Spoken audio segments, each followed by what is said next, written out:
উপস্থিতিতে আমি মন্ডলের ছেলে আরাফাতের কাছে বিয়ের প্রস্তাব করলাম। আপনারা আলহামদুলিল্লাহ কবুল। আলহামদুলিল্লাহ কবুল। আলহামদুলিল্লাহ কবুল। একবার বললে সুবহানাল্লাহ একটু বলে বলবে কি তিনবার বলে আমার সাথে সবাই বলে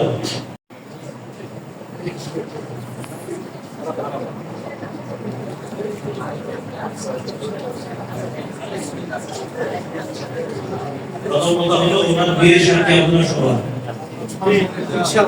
উনি ভবিষ্যতে ঝামেলা করলে ঝামেলা করতে পারবেন। এত মানুষ সাক্ষী সুন্নতি বিয়ের একটা উপকারিতা হলো সাক্ষী বিষয়।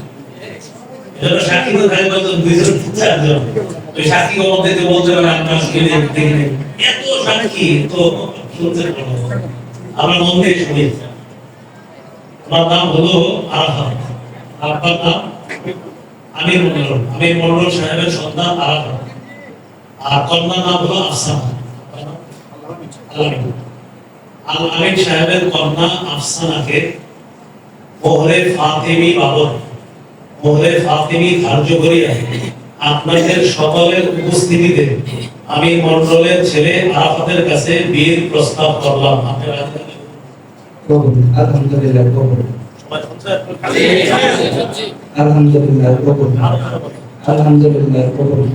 একবার বললে সুবহানাল্লাহ একটু বলে বলবে কি তিনবার বলে আমার সাথে সবাই বলে বারাকাল্লাহু লাকা বারাকা আলাইকা ওয়া জামাআ বাইনাকুমা ফি খাইর। এটা বলবেন বিয়ের শেষে। আর ওই যে জামাইয়ের এটা বলবেন না যে উঠে একটা সালাম দাও। দেখি বলে এখন আগে আসছে না তুই তোর নাম সামনে ছিল এখন আবার এদিকে সালাম দাও। এজন্য বাইরে এটা সালাম দাও। বেচারা বিষয় হচ্ছে 2 ঘন্টা আগে সালাম দাও। এটা বিয়ের শেষে এটা সুন্নত। এই যে এটা বলে না পুরো ছেলে সালাম দেব। এই ওনার ছেলে এই দুনিয়া হলো জামাই। হ্যাঁ আমরা দোয়া করলাম আল্লাহ তাআলা তাদের দাম্পত্য জীবনে বরকত দান করুন। আমিন। ভাই সালাম দাও শুরু করে যেমন কুরসে মসজিদে বাস করতে